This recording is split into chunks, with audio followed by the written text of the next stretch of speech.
विद्यार्थी मित्रों, हवे आपणे संकलन चालू करवा जई रह्या छीए। जे रीते मैं विकलन में बात करी हती ते दरेक विद्यार्थी माटे एक नवो मुद्दो हतो, ते ज रीते संकलन पण दरेक विद्यार्थी माटे एक नवो मुद्दो छे। सर्वप्रथम तो ये समझी लीए कि संकलननो उपयोग शुं छे। विद्यार्थी मित्रों, तमे सौ धोरण 9 में भणी गया छो कि कोईपण पदार्थ पर बळ लगाववामां आवे तो ते बळ અને પદાર્થે કરેલા સ્થાનાંતરનો જો ગુણાકાર કરવામાં આવે તો પદાર્થ પર થયેલું કાર્ય મેળવી શકાય। અહીં આકૃતિમાં એક આલેખ દર્શાવેલો છે જેમાં કોઈ પદાર્થ પર અચળ બળ લગાવવામાં આવેલ છે, એટલે કે શરૂઆતથી અંત સુધી એક સરખું બળ લગાવેલું છે। હવે આ બળ માટે જો પદાર્થને A થી B સુધી લઈ જવો છે તો આ બળ વડે पदार्थ ने ए थी बी सुधी स्थानांतर करवा माटे केटलुं कार्य करवुं पड्युं हशे ते शोधवुं होय तो आपणे आ वक्र वडे घेरायेलुं क्षेत्रफळ शोधवुं पड़े। विद्यार्थी मित्रों, तमे जोई शको छो कि અહીં वक्र लंबचोरस बने छे अने लंबचोरसना क्षेत्रफळनुं सूत्र तमने ख्याल ज छे। लंबचोरसनुं क्षेत्रफळ थाय लंबाई गुणाकारमां पહોળાઈ।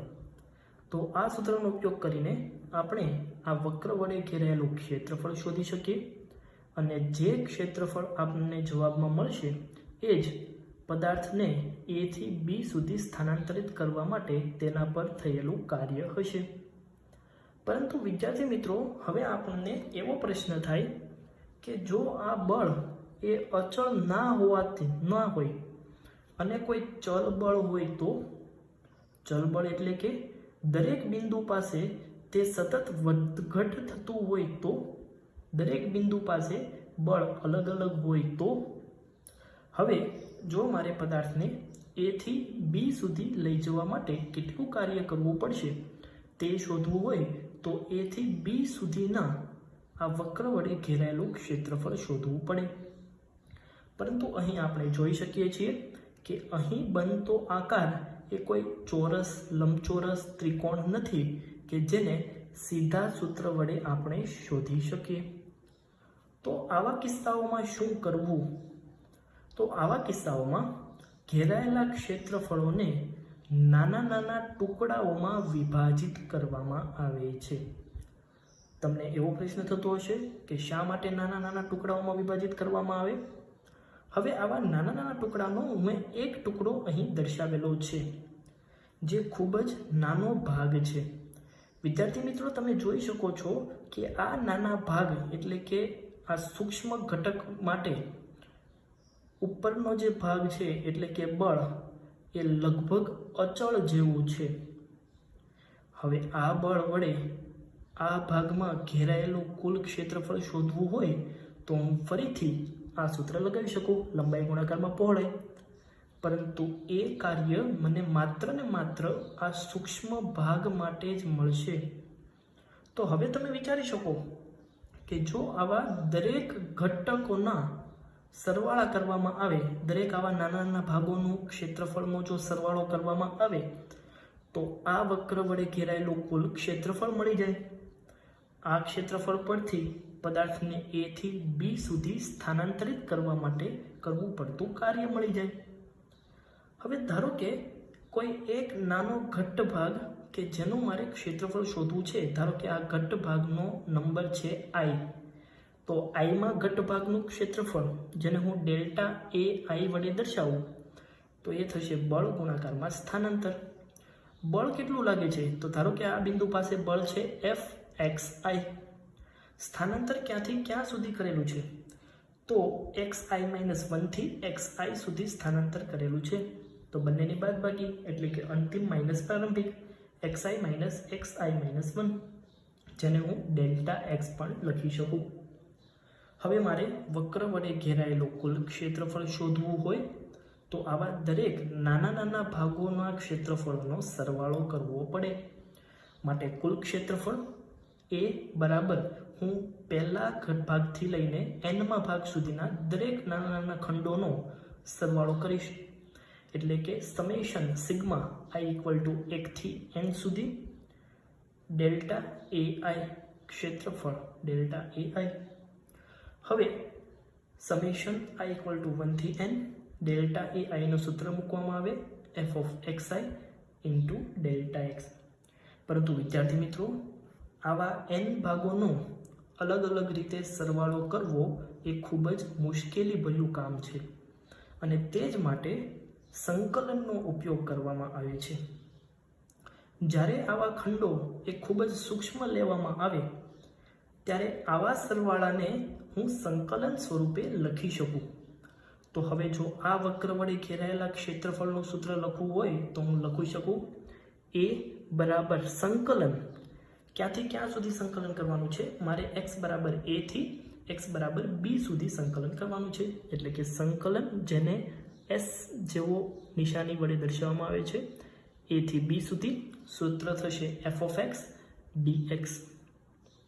હવે ધારો કે f of x નું સંકલન g of x થાય છે. હકીકતમાં આપણે સંકલનના સૂત્રો આગળ જોઈશું, પરંતુ ધારો કે f of x નું સંકલન g of x થાય છે, તો હવે તમારે અપર લિમિટ એટલે કે b અને લોઅર લિમિટ એટલે કે a કઈ રીતે મૂકવું તે દર્શાવેલું છે. ધારો કે f of x નું x ની સાપેક્ષે સંકલન a થી b સુધી, તો f of x નું સંકલન થશે g of x. ત્યારબાદ અપર લિમિટ અને લોઅર લિમિટ મૂકવામાં આવશે, એટલે કે b અને a. સૌપ્રથમ અપર લિમિટ મૂકવામાં આવશે, ત્યારબાદ વચ્ચે માઇનસની નિશાની, ત્યારબાદ લોઅર લિમિટ. તો આ થશે g of b minus g of a. વિદ્યાર્થી મિત્રો, સંકલનના બે પ્રકાર છે. એક છે નિયત સંકલન અને બીજું છે અનિયત સંકલન. નિયત સંકલન એટલે એવું સંકલન કે જેમાં સંકલનની લિમિટ્સ તમને આપેલી હોય. જેમ કે અહીં તમને આપેલું છે કે તમારે a થી b સુધી સંકલન કરવાનું છે, તો તેવા સંકલનને નિયત સંકલન કહેવામાં આવે છે. પરંતુ જો સંકલનની લિમિટ્સ તમને આપેલી ના હોય તો તેવા પ્રકારના સંકલનને અનિયત સંકલન કહેવામાં આવે છે. તો આ નિયત સંકલન અને અનિયત સંકલન આપણે જ્યારે ઉદાહરણો જોઈશું ત્યારે તમે વધુ સારી રીતે સમજી શકશો. હવે આપણે સંકલનના કેટલાક સૂત્રો જોઈ લઈએ જે તમારે યાદ રાખવાના છે. ધારો કે કોઈ xની n ઘાત વાળું પદ છે, તેનું xની સાપેક્ષે સંકલન કરવાનું છે, તો તેનું સૂત્ર થશે ઘાતમાં 1નો વધારો અને કુલ ઘાત છેદમાં, એટલે એ થશે xની n+1 છેદમાં n+1 પ્લસ c, જે અચળાંક સ્વરૂપે લખવામાં આવે છે, જે દરેકમાં આવશે. ઉદાહરણ તરીકે xની 4 ઘાતનું xની સાપેક્ષે સંકલન કરવું છે, તો ઘાતમાં 1નો વધારો એટલે કે xની 4+1 છેદમાં કુલ ઘાત 4+1, તો અંતિમ જવાબ થશે xની 5 ઘાત છેદમાં 5 પ્લસ c. ત્યારબાદ 1/x નું xની સાપેક્ષે સંકલન, જેનું સૂત્ર છે ln x. વિદ્યાર્થી મિત્રો, ln x કંઈ નવું નથી, તે log x જ છે કે જેનો બેઝ e હોય, એટલે ln x plus c. sin x નું xની સાપેક્ષે સંકલન minus cos x plus c થશે. cos x નું xની સાપેક્ષે સંકલન sin x થશે. e⁻x એટલે કે એક્સપોનેન્શિયલ ફંક્શનનું xની સાપેક્ષે સંકલન e⁻x એટલે કે એ પોતે જ થશે. વિદ્યાર્થી મિત્રો, સંકલનમાં પણ ગુણાકારના નિયમો આવે છે, પરંતુ ભૌતિક વિજ્ઞાન માટે આટલા જ સૂત્રો અગત્યના છે. ભૌતિક વિજ્ઞાનમાં તમારે ગુણાકારના નિયમનો સંકલનમાં ક્યાંય ઉપયોગ કરવાનો થશે નહીં. હવે આપણે સંકલનના કેટલાક ઉદાહરણો જોઈએ. ઉદાહરણ નંબર 1, xની -3/2 નું xની સાપેક્ષે સંકલન કરવાનું છે. હવે જો તમને સૂત્રો યાદ હોય તો આ xની n ઘાતનું સૂત્ર છે. xની n ઘાતના સંકલન માટેનું સૂત્ર હતું ઘાતમાં 1નો વધારો અને તે ઘાત નીચે. તો આના માટે થશે xની -3/2 પ્લસ 1 ડિવાઈડ બાય -3/2 પ્લસ 1. સરવાળો કરીએ તો xની -1/2 ડિવાઈડ બાય -1/2, તો અંતિમ જવાબ થશે -2x⁻−1/2. બીજું ઉદાહરણ જોઈએ. વિધેય છે 3x² + 5x, જેનું સંકલન કરવાનું છે xની સાપેક્ષે. સૌપ્રથમ તો સંકલન બંને પદોને अलग अलग आपीए तो 3 જે અચળ પદ છે સંકલનની બહાર લખી શકાય, તો 3 સંકલનમાં x² dx પ્લસ 5 સંકલનમાં x dx. ફરીથી xની n ઘાત વાળું પદનું સૂત્ર લગાવીએ તો ઘાતમાં 1નો વધારો અને ઘાત નીચે, માટે 3x ની 3 ઘાત ભાગાકારમાં 3 પ્લસ 5x² ભાગાકારમાં 2. અંતિમ જવાબ થશે x³ પ્લસ 5/2x². ઉદાહરણ નંબર 3, 7 કે જે અચળ પદ છે તેનું xની સાપેક્ષે સંકલન કરવાનું છે. અહીં 7 સાથે કંઈ પણ ગુણાકારમાં નથી, તો હું લખી શકું 7x ની 0 ઘાત. હવે જ્યારે તેનું સંકલન કરીએ ત્યારે 7 સંકલનની બહાર આવે તો તે થશે 7 સંકલનમાં x ની 0 ઘાતનું xની સાપેક્ષે સંકલન. ફરીથી xની n ઘાત વાળું પદ લગાવીએ તો એ થશે x ની 0 + 1 છેદમાં 0 + 1. તો અંતિમ જવાબ થશે 7x. ઉદાહરણ નંબર 4, વિધેય છે x plus sin x plus 1/x². તેનું સંકલન કરવાનું છે xની સાપેક્ષે. સંકલન બધાને અલગ અલગ આપીએ તો સંકલન x dx પ્લસ સંકલન sin x પ્લસ સંકલન x² છેદમાં છે, જો તેને અંશમાં લાવવામાં આવે તો એ થશે x ની -2 ઘાત ઇન્ટુ dx. બધા માટે હવે સૂત્રો લગાવીએ તો x અને x ની -2 માટે x⁻n વાળું સૂત્ર અને sin x નું સંકલન થાય -cos x.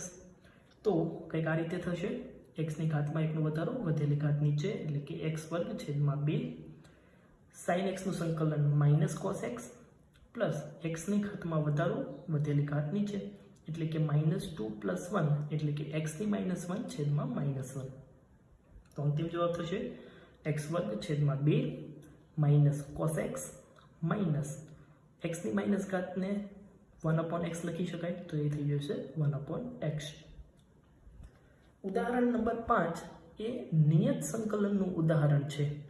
નિયત સંકલન એટલે કે સંકલનમાં તેની લિમિટ્સ આપેલી હોય કે આપણે સંકલન ક્યાંથી ક્યાં સુધી કરવાનું છે. સંકલન કરવાનું છે 2 થી 4 સુધી. વિધેય આપેલું છે x² + 3x + 5. જોઈએ નિયત સંકલન કઈ રીતે કરવું.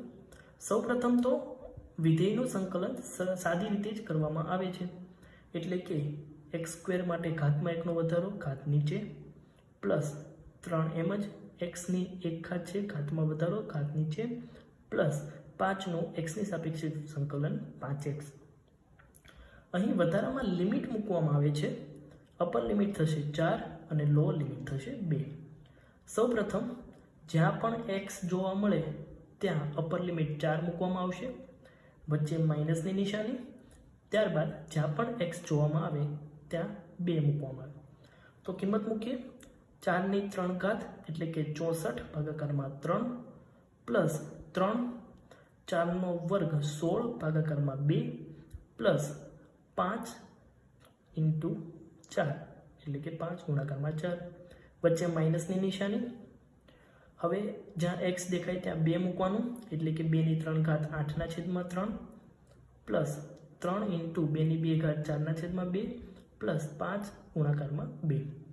સાદુરૂપ આપવાનું છે 64/3 પ્લસ 48/2 એટલે કે 24 પ્લસ 5 ચોક 20 -8/3 પ્લસ 6 પ્લસ 10. સાદુરૂપ આપતા અંતિમ જવાબ મળશે 140/3. ઉદાહરણ નંબર 6, વિધેય છે x ની 3 ઘાત પ્લસ 1/x પ્લસ e⁻x, જેનું x ની સાપેક્ષે સંકલન કરવાનું છે. x ની 3 ઘાત માટે x ની n ઘાતનું સૂત્ર મૂકીએ તો x ની 4 ઘાત/4. 1/x નું સંકલન થાય ln x, જેને log e બેઝ x પણ લખવામાં આવે છે, અને e⁻x નું સંકલન થશે e⁻x. ઉદાહરણ નંબર 7, x ની 1/2 પ્લસ x ની -5/7 ઘાત, તેનું x ની સાપેક્ષે સંકલન કરવાનું છે. x ની n ઘાત વાળું પદ મૂકીએ તો ઘાતમાં 1નો વધારો વધેલી ઘાત નીચે.